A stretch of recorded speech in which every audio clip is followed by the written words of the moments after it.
जय माता दी, जय मां अम्बे गौरी। छठा दिन कात्यायनी। माँ दुर्गा का यह छठा रूप है कात्यायन। ऋषि के तप से प्रसन्न होकर माँ ने उनकी इच्छा के अनुसार उनकी पुत्री के रूप में जन्म लिया था, इसलिए इनका नाम कात्यायनी पड़ा। ऋषि कात्यायन ने ही सबसे पहले इनका पूजन किया था, इस कारण भी इन्हें कात्यायनी कहा जाता है। ये अमुक फल प्रदायनी है। इनका पूजन आराधना करने वाले साधक अलौकिक तेज से युक्त हो जाते हैं। सच्चे मन से माँ की आराधना करने वाले साधकों के लिए इस संसार में कुछ भी दुर्लभ नहीं होता। नवरात्र के छठे दिन योगी जन अपना ध्यान आज्ञा चक्र में केंद्रित करते हैं। इनका भान सिंह है। नवाध्याय निशुंभ वध। कथा। राजा सूरत ने कहा कि हे भगवान, आपने रक्त बीज से संबंध के वध से संबंधित देवी चरित्र का विलक्षण महात्म्य मेरे सम्मुख वर्णन किया। अब मैं वे वृत्तांत सुनना चाहता हूँ जिससे रक्त बीज के वध के बाद शुम्भ ने क्या किया। इस पर महर्षि मेधा बोले कि हे राजन, रक्त बीज वध व अन्य महाबली असुरों के मारे जाने के बाद निशुंभ को बड़ा क्रोध आया। अपनी विशाल सेना का संहार होते देख निशुंभ क्रोधित होकर देवी की ओर लपका। उसको असुरों की प्रमुख सेना भी उसके साथ थी। उसके साथ आगे पीछे अगल बगल में बलवान असुर थे, जो क्रोधावेश में होठों को चबाते हुए देवी को मारने के लिए आगे बढ़े। महाबलवान शुंभ भी अपनी सेना लेकर मातृकाओं से युद्ध करता हुआ क्रोधित हो चंडिका को मारने के लिए आगे बढ़ा। उस समय देवी और शुंभ निशुंभ में महासंग्राम हुआ। दोनों असुर देवी पर भीषण बाण वृष्टि करने लगे। उनके बाणों को चंडिका ने अपने बाण समूह से काट डाला। फिर शस्त्रों की वृष्टि कर उन पर असुरपतियों के अंगों को चोट पहुंचा कर घायल कर दिया। निशुंभ ने पैनी तलवार व चमचमाती ढाल से देवी के वाहन सिंह के मस्तक पर प्रहार किया। अपने वाहन को घायल देख देवी ने अपने नामक बाण से निशुंभ की तलवार व ढाल को काट डाला। उस ढाल में 8 चांद जरे थे। ढाल व तलवार के कटने पर उस दैत्य ने शक्ति चलाई, लेकिन देवी ने उस शक्ति के भी चक्र से 2 टुकड़े कर दिए। फिर तो निशुंभ क्रोध के मारे जल भून गया। फिर वह देवी पर प्रहार के लिए शूल लेकर दौड़ा, लेकिन देवी ने समीप आने पर त्रिशूल को मुक्की से चूर चूर कर दिया। फिर उसने गदा घुमाते हुए देवी पर चलाई, लेकिन देवी ने गदा को भी भस्म कर डाला। तत्पश्चात निशुंभ फरसा लेकर देवी की ओर दौड़ा, तो देवी ने अपने पहने बाणों से उसे घायल कर धराशायी कर दिया। अपने पराक्रमी भाई निशुंभ का वध हो जाने पर शुंभ क्रोध वेश में देवी को मारने के लिए दौड़ा। श्रेष्ठ आयुधों में से शोभित शुंभ रथ में बैठे बैठे ही अपनी विशाल 8 भुजाओं से आकाश को ढक कर शोभामान था। शुंभ को आते देखकर अंबिका ने शंख ध्वनि की और धनुष की पतंग से भी घोष शब्द किया। इसके पश्चात आसुरी सेना का तेज नष्ट करने वाला घंटा नाद किया और सभी दिशाओं को व्याप्त कर दिया। फिर देवी के वाहन सिंह ने अपने दाह से, जिसे सुनकर बड़े बड़े गजराज का बद टूट जाता है, धरती आकाश व 10 दिशाओं को गुंजा दिया। तत्पश्चात काली ने आकाश में उछाल कर अपने 2 हाथों से धरती पर आघात किया, जिससे उत्पन्न शब्द के प्रभाव से पहले वाले सभी शब्द शांत हो गए।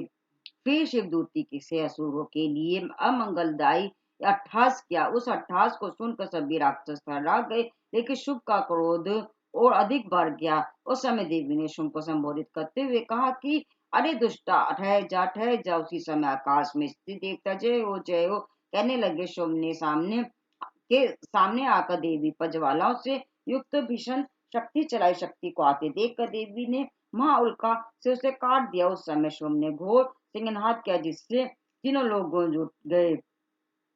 मेधा ऋषि बोले कि हे राजन, शुंभ के सिंहनाद की प्रतिध्वनि से व्रज गिरने जैसा घोर शब्द हुआ, जिसके प्रभाव से अन्य सभी शब्द दब कर रह गए। शुंभ द्वारा चलाए बाणों के देवी ने सैकड़ों टुकड़े कर दिए, तो देवी द्वारा चलाए बाणों को शुंभ ने सैकड़ों हजारों खंडों से विभक्त कर दिया। इस पर क्रोधित हुई देवी चंडिका ने शुंभ पर त्रिशूल चलाया। उसके पश्चात आघात से मूर्छित हो शुंभ धराशायी हो गया, लेकिन तुरंत ही उसे चेतना आ गई और धनुष हाथ में लेकर बाणों से देवी काली व सिंह को हताहत कर दिया। तत्पश्चात अश्वत्थपति ने इस हजार भुजा निर्मित कर चक्र प्रहर से चंडिका को अवतरित कर दिया।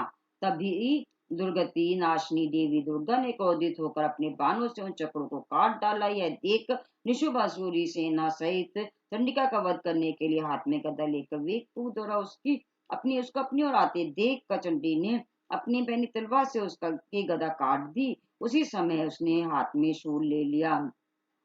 देव पेड़सोम को हाथ में शूल लेकर आते देखकर चंडिका ने वध शूल से उसकी छाती विदन कर दी। उस शूल से विदन होने पर उसकी छाती से एक अन्य महाबलशाली व महापराक्रमी दैत्य खड़ी रह कहता हुआ प्रकट हुआ। उस दैत्य के ऐसा कहने पर देवी ठठाकर हंस पड़ी और अपनी तलवार से उसका शीश काट दिया। उससे वह धरती पर गिर पड़ा। तत्पश्चात सिंह अपने दांतों से असुरों की गर्दन कुचलकर उन्हें खाने लगा। दूसरी ओर काली व शिवदूती ने भी असुरों का भक्षण प्रारंभ कर दिया। कुमारी की शक्ति से अनेक दैत्य नष्ट हो गए। ब्राह्मणी के मंत्र जल से तेजहीन होकर कितने ही असुर भाग खड़े हुए।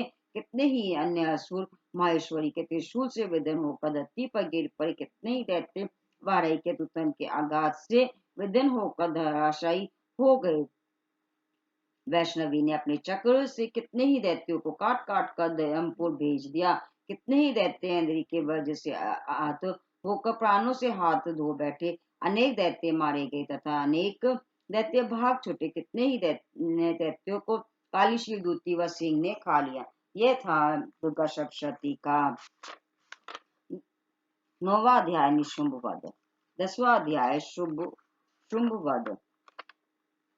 कथा आरंभ। ऋषि बोले कि राजन, अपने प्राण प्रिय भाई निशुंभ का वध व आसुरी सेना का संहार होते देख अश्वम ने क्रोधित होकर देवी से कहा कि हे दुष्ट दुर्गे, तू बल के में मिथ्या गर्व ना कर। तुझे बड़ा अभिमान है लेकिन तू अन्य स्त्रियों के बल पर लड़ रही है। इस पर देवी ने कहा कि अरे दुष्ट, संसार से मेरे अलावा है कौन? ये सब तो मेरी ही विभूतियां हैं, इसलिए मुझ में ही प्रविष्ट हो रही है।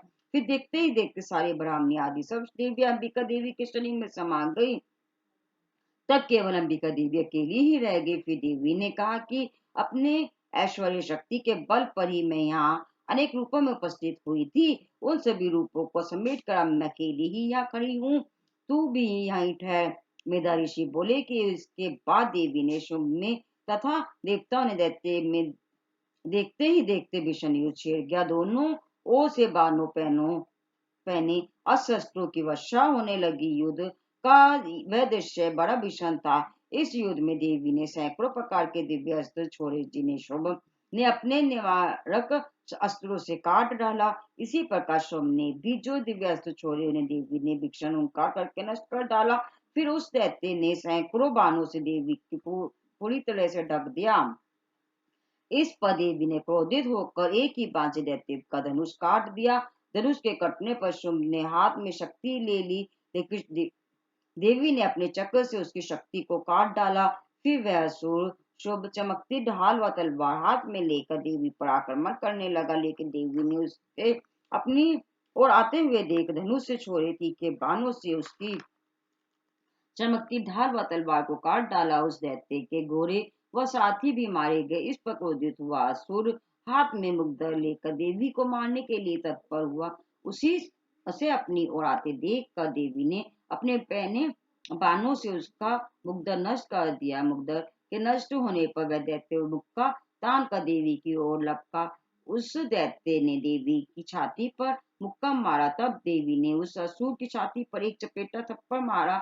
थप्पड़ खाकर वह दैत्य शुभ धरती पर गिर पड़ा, लेकिन तुरंत उठकर खड़ा हो गया और उछल कर देवी को ऊपर आकाश में ले गया। उस समय देवी ने बिना किसी आधार के शुंभ से युद्ध करने लगी। इस प्रकार देवी व दैत्य शुंभ में भीषण आकाशीय युद्ध होने लगा। यह युद्ध सिद्धों व मुनियों को भी आश्चर्यचकित कर देने वाला था। देवी आकाश में उस दैत्य के साथ काफी समय तक युद्ध करती रही। फिर देवी ने शुंभ को आकाश में ही घुमाकर धरती पर पटक दिया। धरती पर आकर वह दैत्य चंडी का वध देवी का वध करने के लिए पुनः आकाश की ओर लपका। उसी समय देवी ने अपने त्रिशूल से उसकी छाती वेदन करके उसे पुनः धरती पर गिरा दिया। देवी के त्रिशूल की धार इतनी पैनी थी कि उसके लगने से घायल होकर शुक्राणु से हाथ धो बैठा। उसके पृथ्वी की ओर आते समय समुद्र द्वीप पर्वत आदि सहित पृथ्वी भी कांपने लगी। उस दुष्ट असुर के मरने के बाद सारा संसार सुखी हो गया और आकाश निर्मल हो गया। पहले